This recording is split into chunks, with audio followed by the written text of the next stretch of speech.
We have 3 different artistic inspired photo effects today, done using almost exclusively live layers and adjustments. No tablet needed here, folks. I'm Abby Esparza, and I've been creating creative composites for about 10 years now, and all the resources featured today can be found over on Envato Elements, where you get unlimited downloads of graphics, photos, and fonts, all with super simple commercial licensing. Plus, a no lock-in contract means you can cancel anytime. Subscribe now with the link down in the description. And we're going to start right off with my personal favorite, a colored pencil or hand-drawn photo effect that ironically needs very little, if any, hand drawing.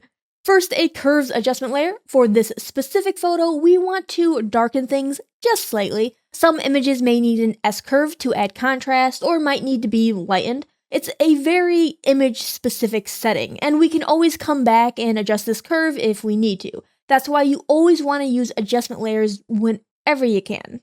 If you don't have to commit, my advice is don't.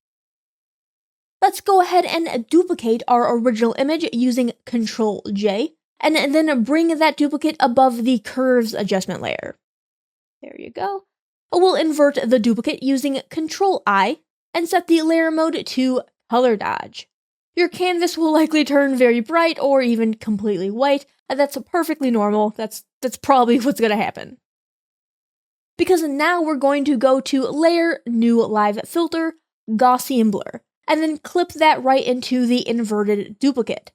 Start bringing up the Gaussian blur amount until you get a colored pencil-like effect. You can already see it kind of forming. This number will change for every image. A blur of 2.8 pixels worked best for this image in particular. Now, you could technically stop here, but we could also do a few things to maybe enhance this effect a tiny bit. Let's grab another duplicate of the original image using Ctrl-J, bringing it to the top of our current layer stack. We're going to set that layer mode to linear light with an opacity of around 25%. This will just bring in some shadows and general dimension that a colored pencil drawing can definitely have.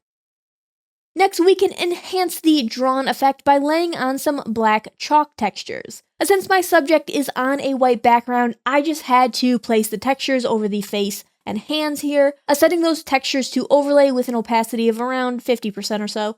But if your subject isn't on a white background, you might have to do some extra, just quick masking. Nothing fancy, a default soft round brush would work perfectly, just to make sure it's not showing up in the background.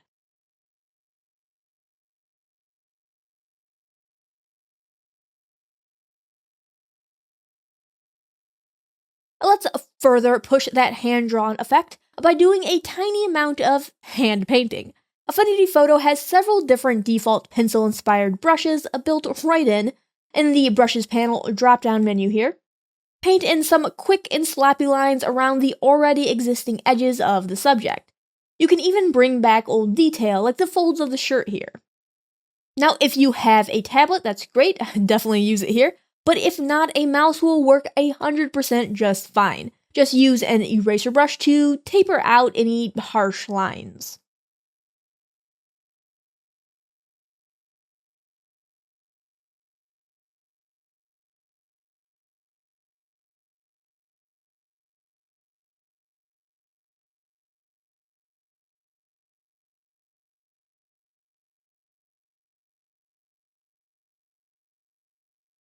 And after drawing in some sketchy lines, let's bring out even more detail by creating a layer, live filter layer, sharpen, clarity, live layer. An amount of 25 or less should be perfect. Now this is very, very optional, but adding a paper texture set to multiply will help sell that, hand-drawn like effect.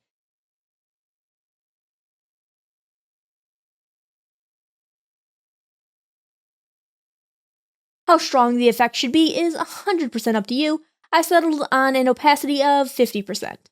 And if your image is still a bit too bright and washed out, add a brightness contrast adjustment layer, and then bring that brightness down. I settled on 24% here, and a contrast of 40 really helped to give my image a bit more detail and dimension.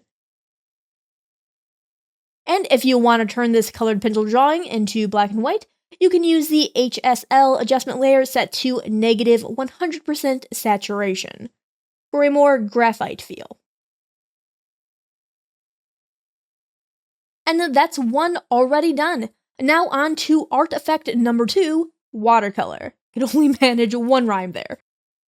Like before, we're going to start with a curves adjustment layer. This time we want to add contrast by decreasing the shadows and increasing the midtones in this case. Every image will be different, and you will likely have to come back and adjust this after the next step anyway, but this should be fine for now. It is not just a lucky guess. I've already done this image a few times by now. Next, let's add a threshold adjustment layer.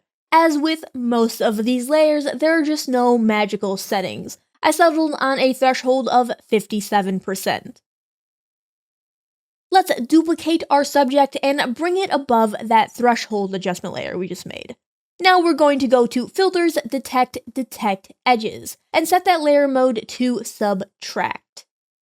This will bring back some of the image's finer details, but may look weird in certain places. If so, just add a layer mask and remove any of that unwanted effect.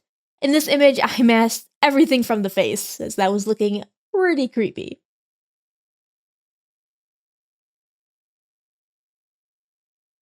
Next, we can start adding in our watercolor. Ideally, you want watercolor textures that are PNGs, but textures on a white background will also work wonderfully. Let's lay down our textures over the subject's face and body, setting the texture to lighten. I'm using only purple textures for now, as I want to have a two-toned feel.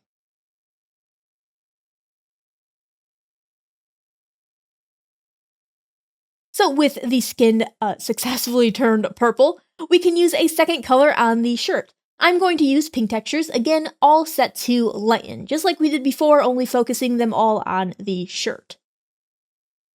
So layers set to lighten will only show up in dark areas and will be completely transparent on white areas. Since my subject is on a white background, I can lay down the texture without worrying about it showing anywhere other than the shadowy areas created by the threshold layer. If your subject is not on a bright background, you can select them using any of the quick selection tools and create a layer mask just so that your textures have a boundary. The masks don't even need to be perfect, they can be relatively sloppy, especially with a watercolor effect. Just something that gives your texture, like I said, a boundary to stay in. So we can consider these our base watercolor layers, but we can enhance them further by layering other textures of different colors over top of them, playing with different layer modes. I'm going to go ahead and layer a huge pink watercolor texture over the whole subject and set it to overlay, set to around 60% opacity.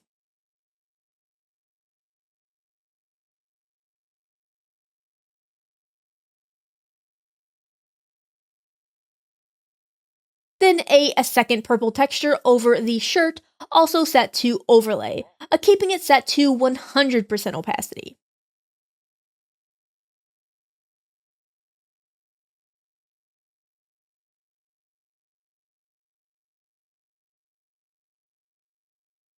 And we can just keep using different layer modes for different effects. Let's place a pink texture over the subject's face and neck, setting it to multiply at around 20% opacity. Use a layer mask to remove the texture from the eyes and mouth, along with any texture you don't want from the background or shirt.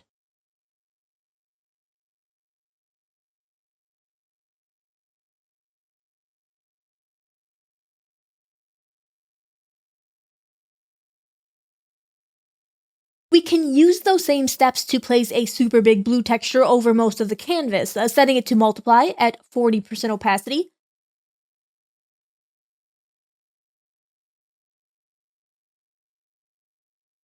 And again, masking it away from the subject, creating a blue sky-like effect.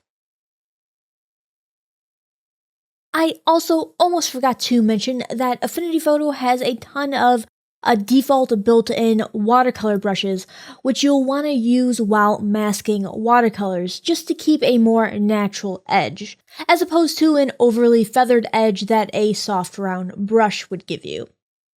Try out a few different ones as it'll help keep that kind of traditional watercolor texture effect.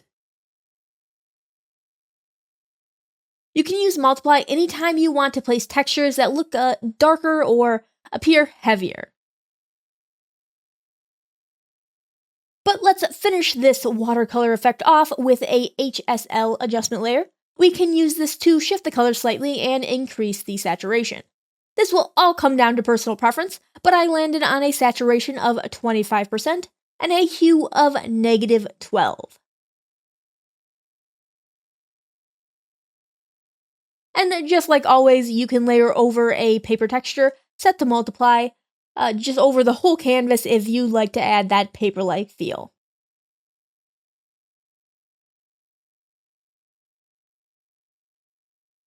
Just one more to go, our oil or digital painting artistic effect. Now, I wanted to try and find a way to do this using almost only live and adjustment layers, and I think I did. In fact, what little painting we'll have to do will only be to bring back the freckles on our model here. We'll start by duplicating our subject using Ctrl-J, and then going into the tone mapping persona, found in the upper left-hand corner here. We want to bring the tone compression down to 0%, and then the local contrast to around 20%. Click Apply in the upper left-hand corner, and you may have to readjust the local contrast. But remember, this is a destructive effect. So to redo the tone mapping, you'll have to delete the layer and reapply on a new copy of that subject. And that's why we made the duplicate. Next up, we have to smooth the skin. A lot. Now, you could use either the mixer brush or the smudge brush, which will give you an even more oil paint-like effect, and that's how you'll typically see it done. Today, however, let's try and get a more digitally painted effect by using Layer, New Live Filter Layer, Noise, Denoise. We're going to set everything to 100%, except for the luminance detail here, which will be just 25%. Now, what we want to do is duplicate that noise reduction layer until the subject's skin is completely smooth. Most of the time, you'll only need to do this once, but you might need a second go at it as well. Because we are going to bring back some of that detail using a Layer, Live Filter Layer, Sharpen, Unsharp Mask. Setting it to a radius of 0.4 pixels, a factor of 1, and a threshold of 0. This will be pretty subtle, which is what we want. If we need to increase it, we can always return to it later. Because now that we brought back some of that detail, we're going to bring in some sharper, more stylized highlights, using a Layer, Live Filter Layer, Lighting. Now, the bad news is there are only two concrete settings here. We want to make sure the type is set to directional, and that the light is just 1. All the other settings will 100% depend heavily on the image you're using. You have to just go in and play with the different settings until you land on something you like. A quick tip, you can use the blue anchor point on the canvas to set the direction of the light, which is much easier than using the little in-panel dial. Also, you'll likely want to set the specular percent pretty high. Here are my exact settings after a few minutes of playing, but again, these will vary wildly from image to image.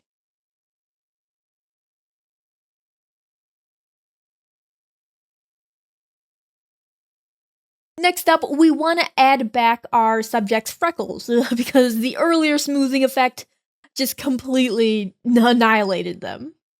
Let's create a new layer set to multiply, and then let's grab the brush tool and set that foreground color to something freckly-like. A reddish brown should work pretty well. For the brush tip, we want to go into the brush panel, choose Textures in the drop-down menu, and then choose the second default brush named Grunge Pattern 2. We'll stamp the texture on the subject's cheeks and slightly onto her forehead, or anywhere she had freckles. Then we can use the eraser brush to fade the freckles on the cheeks and the forehead to make them look a little more natural. We also want to make sure none are appearing on the eyes and any weird spots like that, the teeth.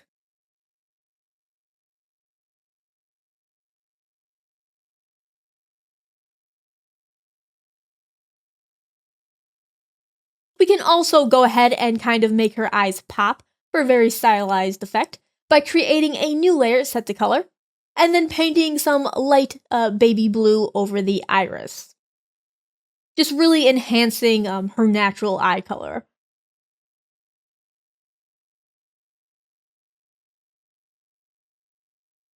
And then some final color grading just to give everything a nice, vibrant feel. First, an HSL adjustment layer set to a saturation of 15%. And secondly, a selective color layer set to kind of what you see here.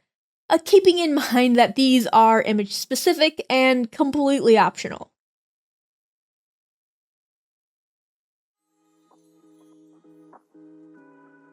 And that's 3 artistic effects, almost all of them using live layers adjustments and just some textures. And while there are no magic settings here, all of them do require at least a bit of play. You can do each one with just a mouse, just no tablet needed.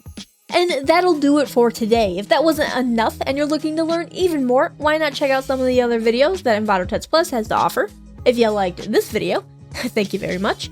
Consider giving us a like and even subscribing if you haven't already, and don't forget to click the little bell icon to be notified of all new videos, including tips, tricks, and of course tutorials. Happy designing, see you next time.